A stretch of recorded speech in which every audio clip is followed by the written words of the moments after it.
Repetir, hermanos, con los buenos días. Primera carta a los Tesalonicenses, capítulo 5, versículo 12. Dice la palabra del Señor. Atención. Os rogamos, hermanos, que reconozcáis a los que trabajan entre vosotros y os presiden en el Señor y os amonestan, y que los tengáis en mucha estima y amor por causa de su obra. Tened paz entre vosotros.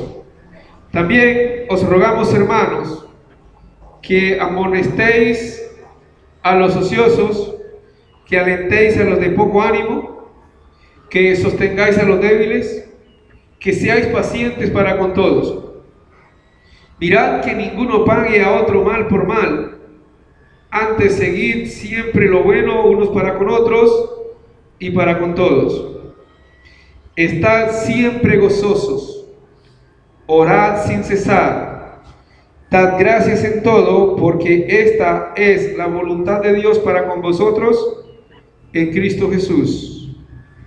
No apaguéis al Espíritu, no menospreciéis las profecías. Solo para empezar, hermanos, en esta mañana, la meditación de lo que hoy vamos a compartir. Observe los versículos 16 y 17. Analizándolos, usted pudiera concluir que es muy difícil cumplir estos dos mandamientos. Estad siempre gozosos y orad sin cesar. Pero el gozo habría que identificarlo bien, porque hay un gozo humano, un gozo material y hay un gozo espiritual.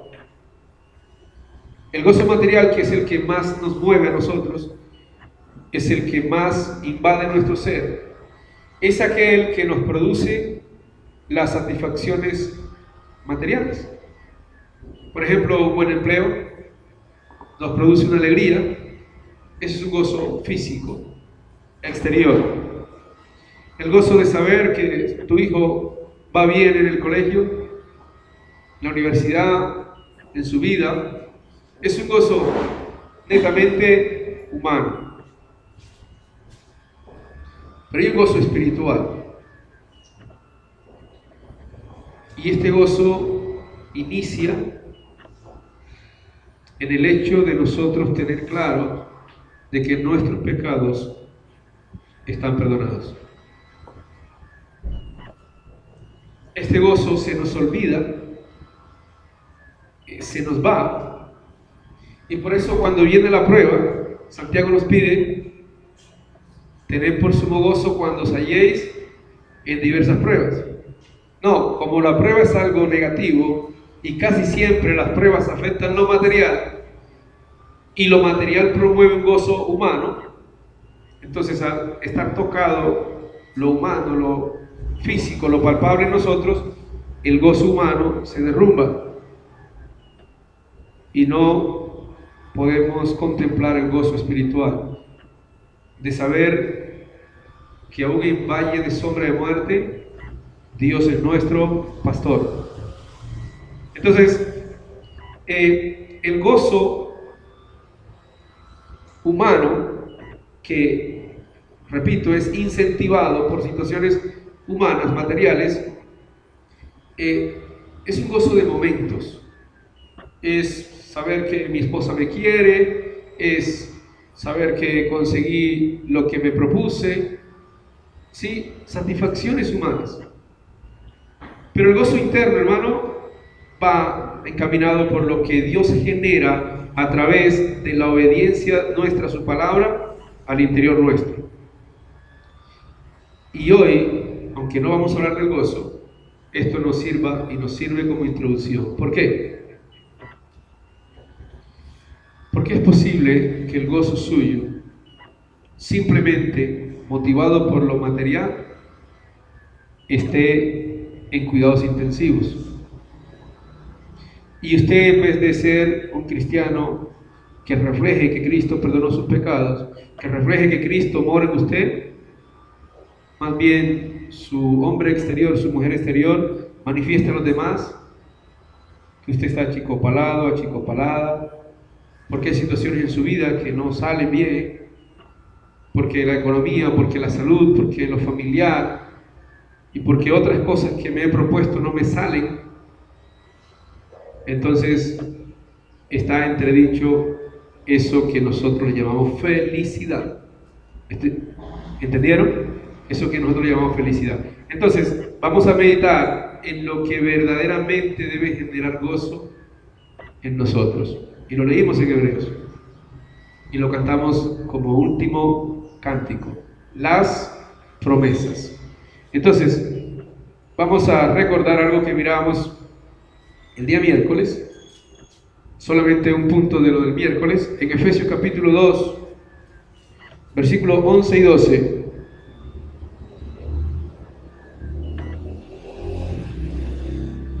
Carta a los Efesios capítulo 2, versículos 11 y 12.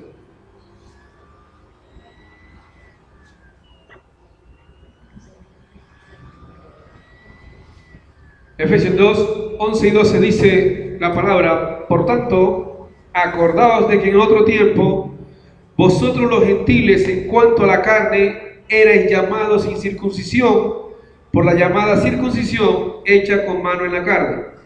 En aquel tiempo estabais sin Cristo, alejados de la ciudadanía de Israel y ajenos a los pactos de la promesa. Vamos a repetir esta frase. En aquel tiempo, nosotros los gentiles, los que no éramos judíos, hermanos, estabais sin Cristo. 1, 2, alejados de la ciudadanía de Israel. 3, ajenos a los pactos de la promesa. 4, sin esperanza. Y 5, sin Dios en el mundo. ¿Cuál era la condición del ser humano que no era judío en los tiempos antes de Cristo? Era una condición, como dice Pablo en Romanos, miserable. Pero vamos a concentrarnos en una sola expresión que aparece ahí, ¿verdad? Estábamos ajenos a los pactos de la promesa.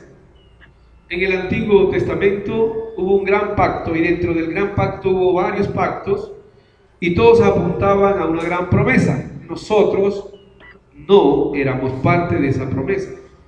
Así que nosotros éramos en este mundo, los gentiles, personas que vivíamos por vivir. No nos esperaba nada después que muriéramos. Sin embargo, hermanos, algo que usted debe tener en cuenta es que las promesas que contemplaba el antiguo pacto, y ahora lo vamos a medio mirar, eran unas promesas totalmente materiales. Por ejemplo, leamos ahí en la carta que está antes, es decir, Gálatas, en el capítulo 3, versículo 16.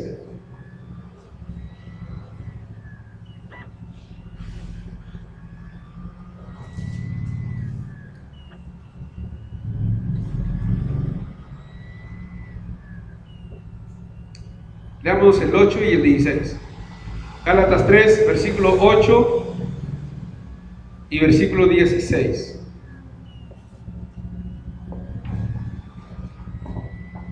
Dice: y la Escritura, preveyendo que Dios había de justificar por la fe a los gentiles, o sea, a nosotros, dio de antemano la buena nueva a Abraham, diciendo: en ti serán benditas todas las naciones. Aquí está la gran promesa que nos cobijaba a nosotros. Todas las naciones. ¿Sí? El judío no entendía esto, ellos pensaban que eran exclusivos. Versículo 16. Ahora bien, a Abraham fueron hechas las promesas, y a su simiente. No dice a las simientes como si hablase de muchos, sino como de uno, y a tu simiente, la cual es Cristo. En este pasaje entonces encontramos que a pesar de que en la antigüedad nosotros no éramos cobijados por las promesas, en la que Dios le dio a Abraham, sí se contemplaba la idea de que nosotros formaríamos parte de dichas promesas, solo que en aquel momento no se entendía. Y yo quiero que lo recuerden, si no han leído, y si no lo han leído, que lo tengan en cuenta. Anoten los que toman nota del texto, en Génesis 22, todo ese capítulo, pero yo se lo voy a parafrasear. Dios le dice a Abraham que sacrifique a su hijo Isaac. Si no han leído, ¿verdad? Creo. Abraham sale en obediencia a Dios a hacer el sacrificio, a ofrecer a su hijo. Cuando Abraham ha levantado el cuchillo para degollar al niño, en obediencia a Dios, Dios habló desde el cielo y le dice: no le hagas ningún mal al muchacho. Ya he visto que sí eres obediente. Y ahí, después que le dice esto, le dice: en tu simiente serán benditas todas las naciones de la tierra. ¿Por qué? Porque Abraham no escatimó su hijo, y Dios quiso demostrar también lo mismo para con nosotros, que si un hombre estaba en capacidad de sacrificar a su único hijo, Dios lo haría con mayor razón y con más amor. Entonces ahí se gesta la gran promesa, hermanos, una promesa que ahora la vamos a mirar de la siguiente manera, otra vez volviendo a Efesios y yendo a Hebreos, Hebreos y luego Efesios. Hebreos capítulo 6. Recuerde, a Abraham fueron hechas las promesas y a su simiente. ¿Quién es la simiente? Cristo. O sea que si las promesas fueron hechas a la simiente, y en la simiente serían benditas todas las naciones, y todas las naciones hoy forman la iglesia, entonces las promesas son para nosotros, no para los judíos. Amén. Son para nosotros en nuestros días, en nuestro tiempo. Hebreos capítulo 8, versículo 6 y 7, también medio lo mirábamos el miércoles. Miremos, y esto para que se comprenda que el antiguo pacto, el antiguo testamento, no es autoridad en nuestros días, no está vigente. Esto para que lo vaya comprendiendo cada día mejor. El Antiguo Testamento, hermanos, miren cómo queda descrito aquí. Desde el primer versículo empieza a hablar del pacto anterior. Dice el versículo 6: pero ahora tanto mejor ministerio es el suyo, el de Cristo Jesús. Pero ahora tanto mejor ministerio es el suyo, cuanto es mediador de un de un mejor pacto, establecido sobre mejores promesas. Porque si aquel primero, o sea el Antiguo Testamento, el Antiguo Pacto, si aquel primero hubiera sido sin defecto, ciertamente no se hubiera procurado lugar para el segundo. Entonces el Antiguo Pacto o Antiguo Testamento tenía grandes defectos. La palabra nos dice que la ley era santa, justa y buena, ¿sí? Pero tenía defectos. ¿Cuáles eran los defectos? Quiero recordarlos y después usted recibirá algún día más detalladamente el estudio. Por ahora, para efectos de la meditación de hoy, uno de los grandes defectos del Antiguo Pacto eran sus promesas.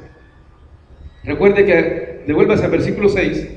El versículo 6 dice que el pacto en el que estamos nosotros, el pacto que usted selló con Dios el día que se bautizó para el perdón de sus pecados, ese pacto está establecido sobre mejores promesas. Entonces, el defecto en cuanto a las promesas es que las del antiguo pacto eran materiales. Por ejemplo, a Abraham, que es el mediador de las promesas en aquel tiempo, se le dijo: sal de Ur a la tierra que te mostraré. Entonces el pueblo que guió a Abraham tenía una promesa de una tierra llamada la tierra prometida. ¿Sí? Y Abraham caminó, luchó, y luego de Abraham vinieron sus hijos, Isaac, Jacob. Luego apareció Moisés, y ni aún Moisés logró entrar en la tierra que le fue prometida a Abraham. Pasaron varias generaciones hasta que llegó Josué. ¿Y qué fue lo que se les entregó? La tierra física de Canaán. O sea que la promesa era una promesa material. Entonces, hay un gran defecto, que las promesas que contemplaban ese pacto entre Dios y el pueblo eran físicas. A nosotros, ¿qué se nos promete? Una herencia. Observen, vamos a observarlo ahora en Efesios, capítulo 3, versículo 6. Efesios 3, versículo 6.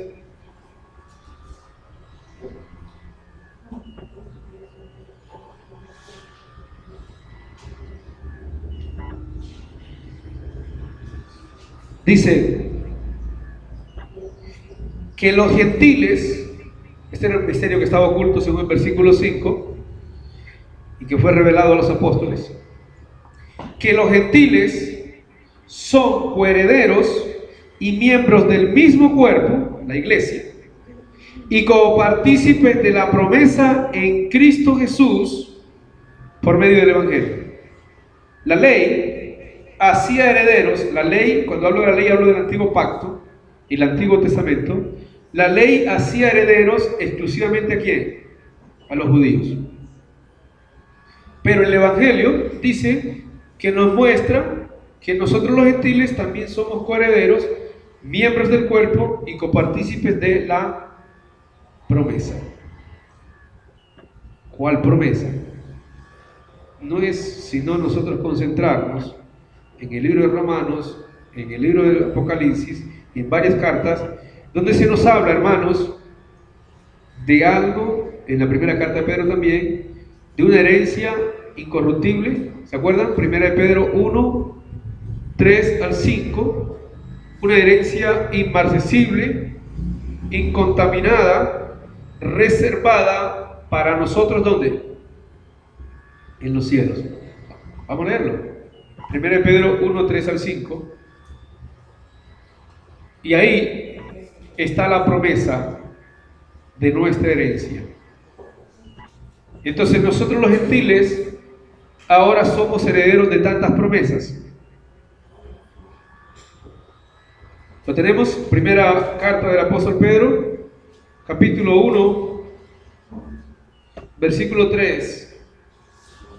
Dice: bendito el Dios y Padre de nuestro Señor Jesucristo, que según su grande misericordia nos hizo renacer por una esperanza viva, por la resurrección de Jesucristo de los muertos, para una herencia, observen la promesa, versículo 4 de 1 de Pedro 1, para una herencia incorruptible, incontaminada e inmarcesible, reservada en los cielos para vosotros, versículo 5, que sois guardados por el poder de Dios mediante la fe, para alcanzar la salvación que está preparada para ser manifestada en el tiempo postrero.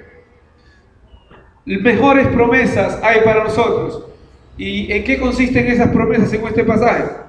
Este pasaje nos está hablando, ya un día lo mencionábamos, que nos espera una herencia. ¿Cuál es esa herencia? Dice que es inmarcesible. ¿De qué está hablando? Está hablando de un cuerpo, porque este cuerpo que usted tiene, por haber pecado, ya está destinado a que se quedará acá. Si no hubiéramos pecado, tal vez este cuerpo hubiera ido a la eternidad. Pero, habiendo caído esta naturaleza humana y habiendo, escuche, quedado sometida a sufrimiento, a tentaciones, a dolor, a angustias, a aflicciones, Dios preparó una herencia con mejores características. Dios preparó un cuerpo, usted lo puede leer en 2 Corintios capítulo 5, del 1 al 7, Dice, un cuerpo no hecho de manos, ¿sí? Y está reservado en el cielo. Tiene tu nombre. El día que usted hizo pacto con Dios, su nombre fue inscrito y ese cuerpo está listo para usted. Mire cómo dice, reservado en los cielos. Y luego dice el 5, que sois guardados por el poder de Dios mediante la fe para alcanzar la salvación que está preparada. Y por eso Jesús le dijo a los apóstoles, la noche antes de entregarse, ¿qué le dijo? Me voy pues a preparar, ¿lo han leído? Moradas, cuerpos. Entonces, ese cuerpo que tanta lidia le da a usted, porque usted quiere engordar o porque quiere enflaquecer, ¿verdad? O porque quiere añadir un poquito más de estatura, o porque quiere encogerse, qué sé yo, o porque no quiere envejecer. Ya no hay nada que hacer. Este cuerpo ya, dice el Señor, por mucho que uno se afane, no puede añadir a su estatura ni un codo, ¿verdad? Así que este cuerpo tiene esas condiciones, pero hay un cuerpo con toda una mejor condición esperándonos. Volvemos, vamos a detenernos ahí, volvemos al principio por donde empezamos. ¿Cuántas cosas nos producen gozo a nosotros? Las cosas físicas. Y esas cosas físicas, voy a repetirlo, cuando no las tenemos, nos entristecen. ¿Te entristece una enfermedad? ¿Te entristece la enfermedad de un familiar? ¿Te entristece la economía baja que tal vez tengamos? Sí. ¿Te entristecen los problemas? Sí. Pero la pregunta, ¿te llena de gozo saber que hay promesas para ti? Promesas con un sello que nadie puede quitar porque se van a cumplir. Y que esas promesas consisten en que Dios tiene muchas cosas preparadas para ti y que ya, óigase bien, a partir de ya te las está dando. Ya eres heredero. Ya te espera la herencia más grande que puedas esperar.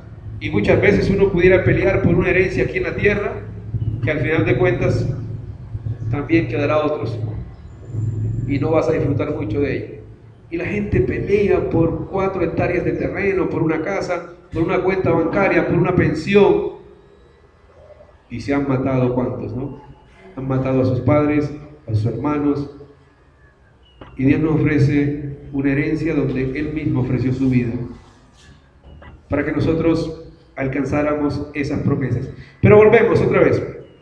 Defectos del antiguo pacto en cuanto a lo que ofrecía.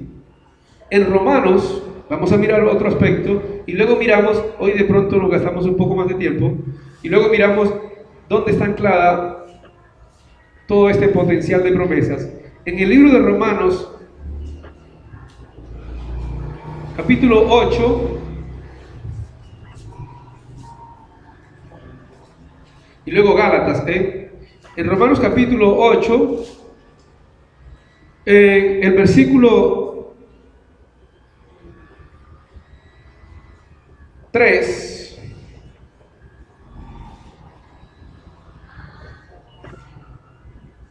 mire esto, que este pasaje muestra un gran defecto de la ley, o sea, del antiguo pacto. Romanos 8:3.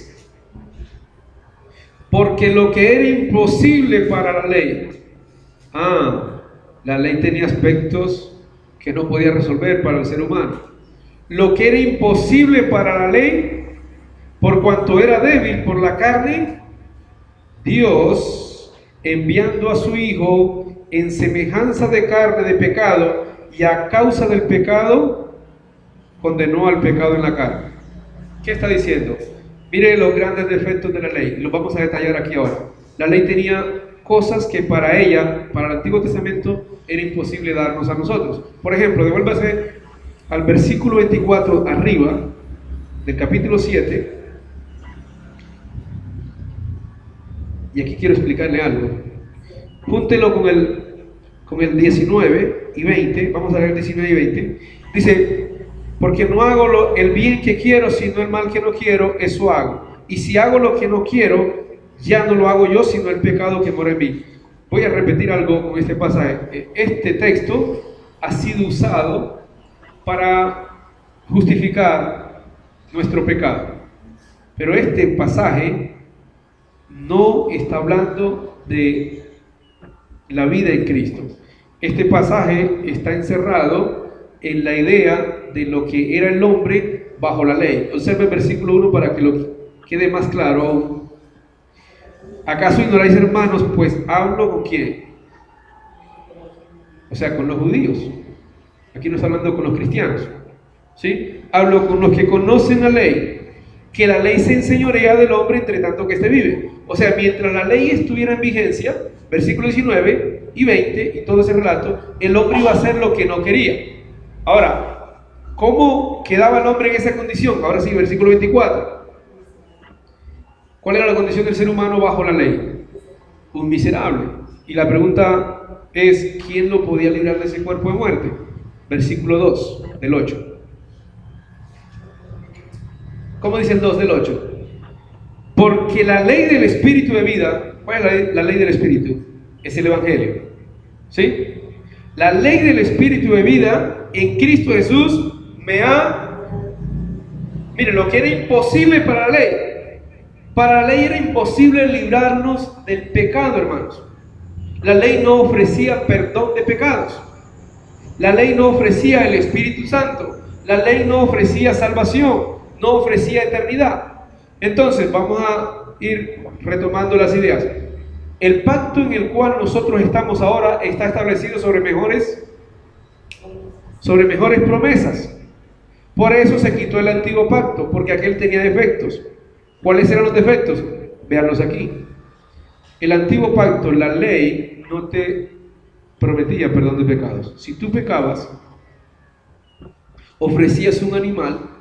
Cada que pecaba ofrecías un cordero, un palomino, un macho cabrío. Y el libro de Hebreos nos dice que la sangre de los toros y de los machos cabríos no quitan el pecado. Hebreos 10:4. O sea que usted podía ofrecer el animal que quisiera y su pecado estaba allí. Y entonces, ¿por qué Dios mandó a sacrificarlos?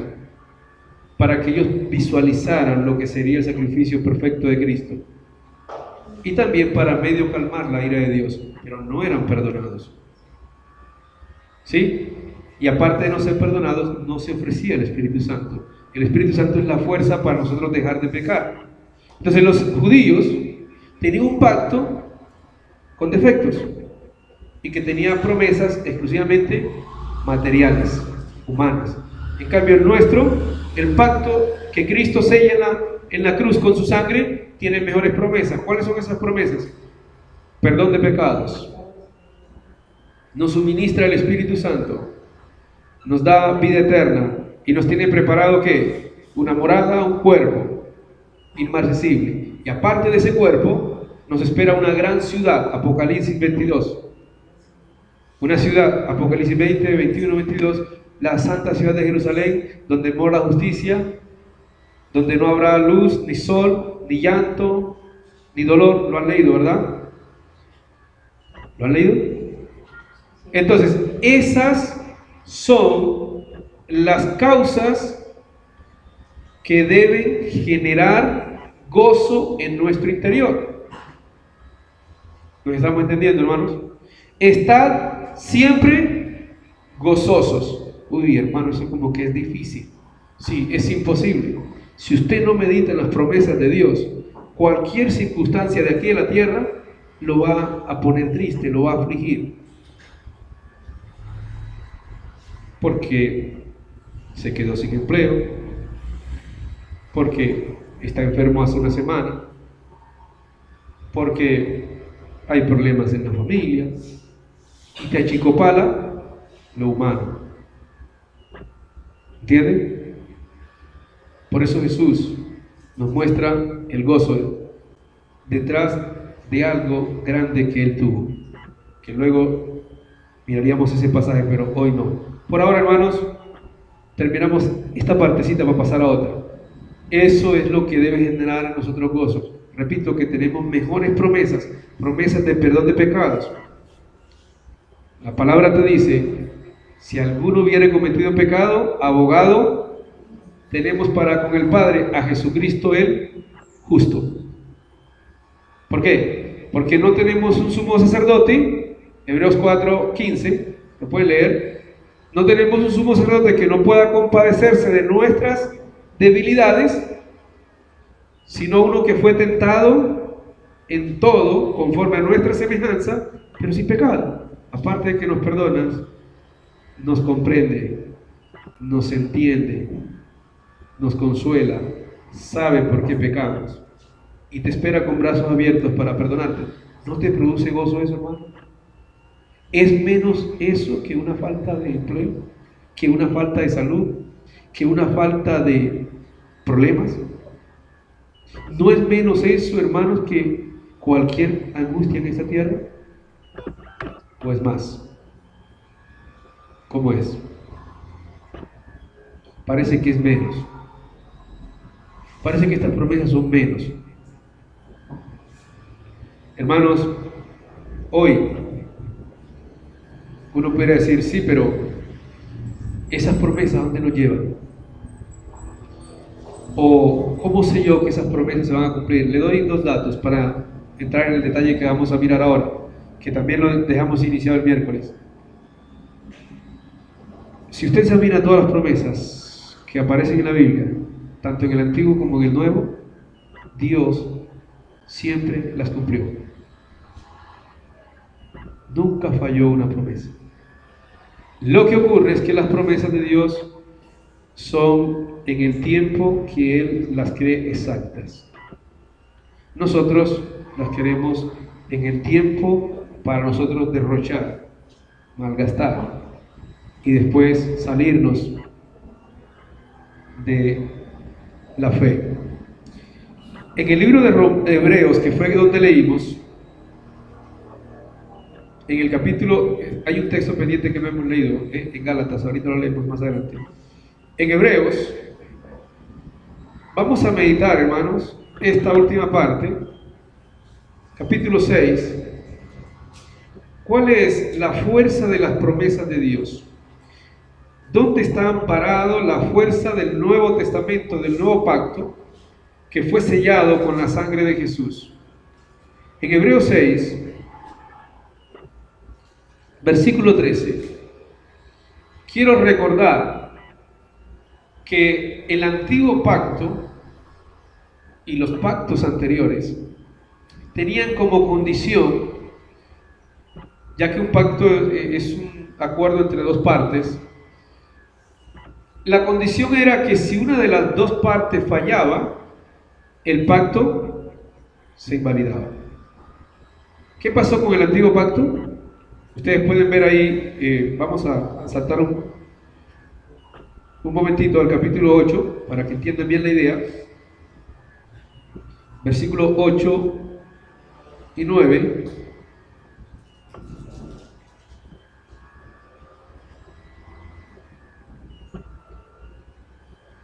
Dice, porque reprendiéndoles dice, he aquí vienen días, esto está en Jeremías también, 31-33, porque reprendiéndoles dice, he aquí vienen días, dice el Señor, en que estableceré con la casa de Israel y la casa de Judá un nuevo pacto, no como el que hice con sus padres el día que los tomé de la mano para sacarlos de la tierra de Egipto, allá en el Sinaí.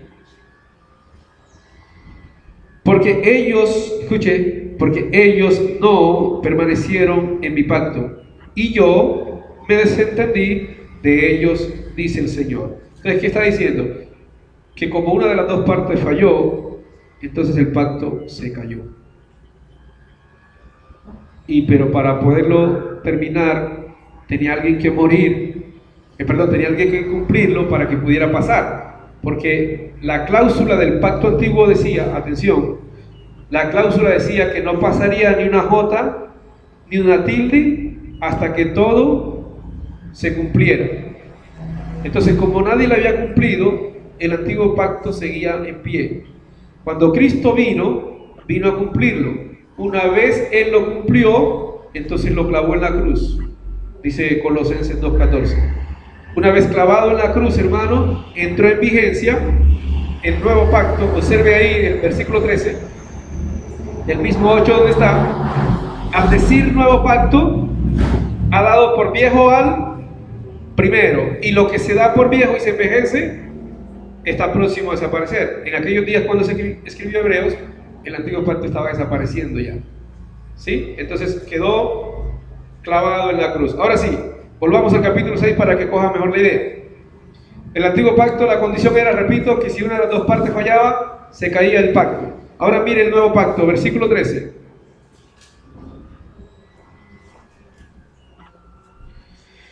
Porque cuando Dios hizo la promesa a Abraham, no pudiendo jurar por otro mayor, juró por sí mismo. Esto llena la grandeza de este pacto. Que el nuevo pacto no fue, escuchen bien, un acuerdo entre Dios y el pueblo. Dios juró, ¿por qué? ¿Qué indica esto? Que si Dios juró por sí mismo, el nuevo pacto no será invalidado jamás. Usted lo puede invalidar para usted mismo. ¿Entiende? Usted puede irse al mundo. Usted puede despreciar su salvación y chao, usted se perdió. Pero no afecta al resto de la iglesia. En cambio que en el antiguo pacto, si una persona fallaba, ya afectaba a todos. Entonces voy a repetirlo, porque cuando Dios hizo la promesa a Abraham, no pudiendo jurar por otro mayor, juró por sí mismo. Hay una fuerza en esta verdad, ¿no? Diciendo, versículo 14, de cierto te bendeciré con abundancia y te multiplicaré grandemente, y habiendo esperado con paciencia, alcanzó la promesa. Ahora mire, porque los hombres ciertamente juran por uno mayor que ellos, y para ellos el fin de toda controversia es el juramento para confirmación. O sea, el juramento confirma el pacto. Cuando usted hace un pacto con alguien, debe intervenir un juramento, ¿verdad? Dios lo hizo por él mismo, o sea, por su mismísima santidad y por su mismísima justicia. Versículo 17, por lo cual, queriendo Dios mostrar más abundantemente a los herederos de la promesa, o sea, a nosotros, voy a repetirlo, por lo cual, queriendo Dios mostrar más abundantemente a los herederos de la promesa la inmutabilidad de su consejo, interpuso juramento, para que por dos cosas inmutables, en las cuales es imposible que Dios mienta, tengamos un fortísimo consuelo los que hemos acudido para asirnos de la esperanza puesta delante de nosotros. ¿Qué nos está diciendo? Dios juró por sí mismo, impuso juramento con verdad, con un juramento inmutable, o sea, que no puede cambiar jamás. Y lo hizo a través de su propio consejo. Es decir, hermano, la garantía de que el pacto y las mejores promesas hechas en Dios para con nosotros tienen toda la garantía, la seguridad de que Dios no va a fallar. Nos espera una eternidad, nos espera un cielo, nos espera un cuerpo, nos espera una ciudad, nos espera algo de lo cual usted no tiene la mínima idea. Pero que si usted empieza a meditarlo cada día más, sí se va a llenar de esa idea. ¿Entiende? Y se va a llenar de mucho gozo. Y sus problemas, hermanos, van a pasar a un lado. Sus angustias. Y usted podrá ser un hombre siempre gozoso, una mujer siempre gozosa. Porque le esperan cosas grandes. Obsérvelas ahora en Romanos 8, versículo 18. Y ojalá usted se quedara unos segundos en ese versículo. No sé si quiere cerrar sus ojos. Usted que pasa por dificultades, usted que tal vez viene de prueba en prueba, de angustia en angustia. Dice el versículo 18: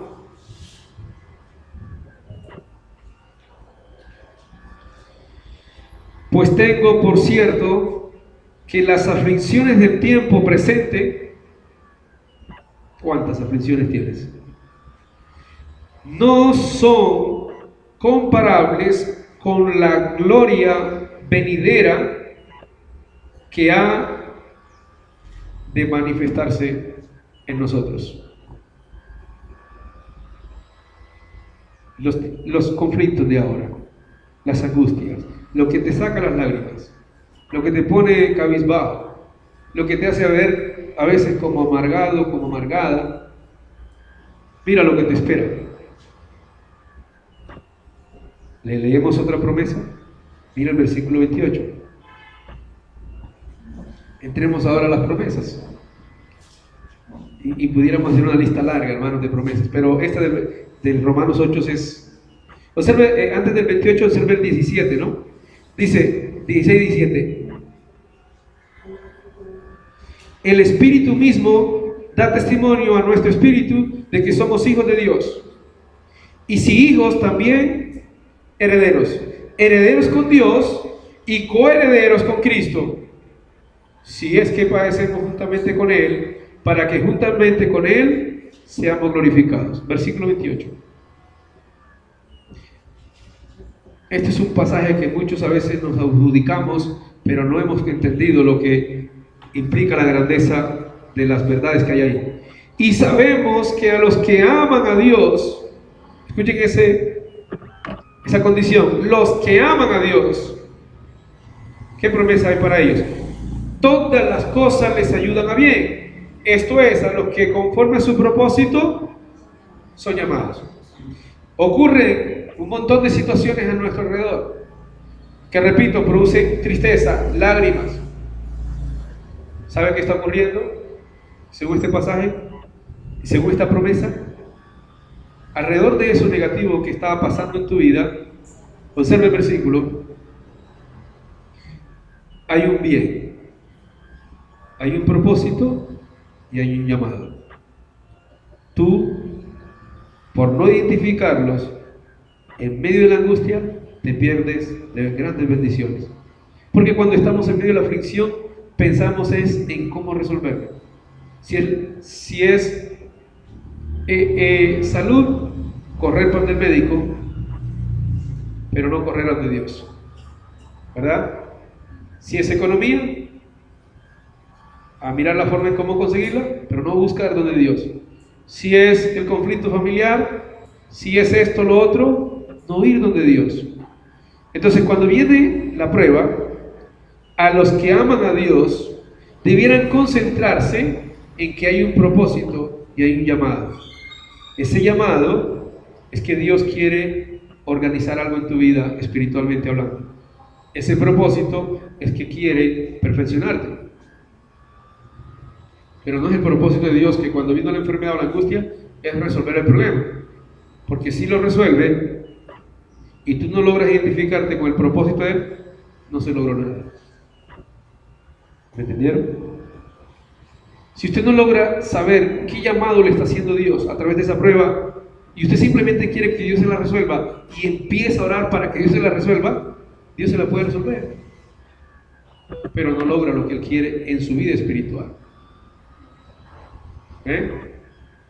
Entonces, sería bueno que usted entrara en esta promesa grande y pudiera identificar a través de todas las cosas que le acontecen cuál es el bien que hay detrás de aquello, cuál es el propósito y cuál es el llamado. Pero sigamos mirando promesas para que todo nos sirva para meditar en esos días, ¿no? Observa el versículo 31. Otra promesa gigante que olvidamos. ¿Qué pues diremos a esto? Si Dios es por nosotros, ¿quién contra nosotros? No es para motivarse, es para que usted lo crea, es para que usted esté seguro.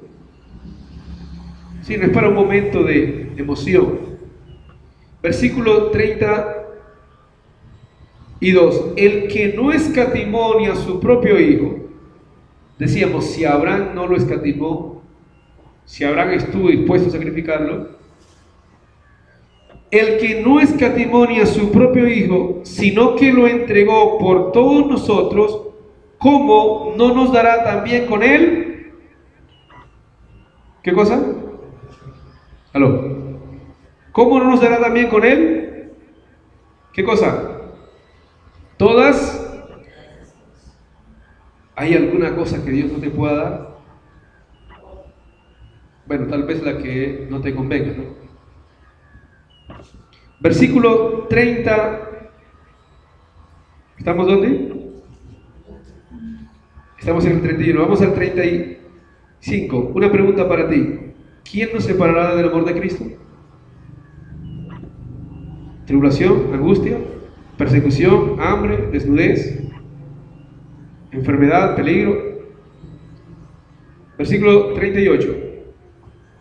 Por lo cual estoy seguro de que ni la muerte, mire esta promesa. Usted se puede morir mañana, Dios no lo quiera, o su familiar. Ni la muerte, ni la vida,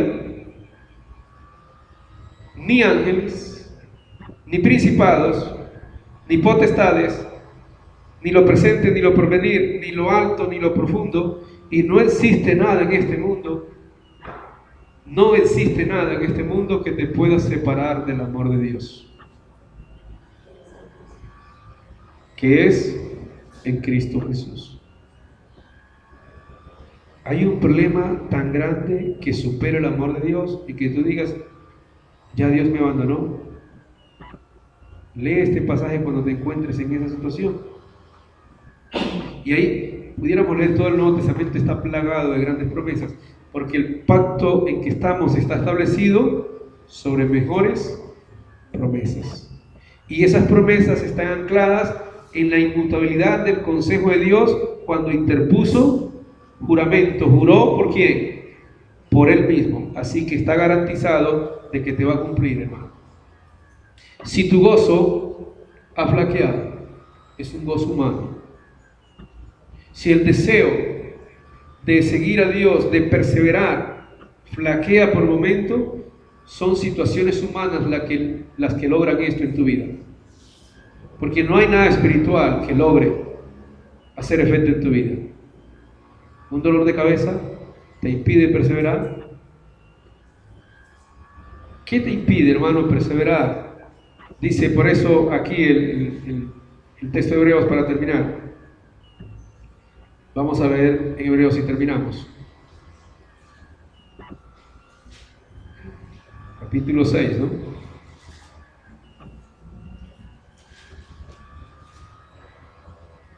Versículo 11 y 12. Pero deseamos que cada uno de vosotros muestre la misma solicitud hasta el fin. Ok, si me entero de que Dios ha ofrecido y tiene grandes promesas para mí, esto, hermano, me debe llenar de solicitud, de ánimo, de diligencia para los asuntos espirituales. Porque me ha librado de lo que la ley no me podía librar.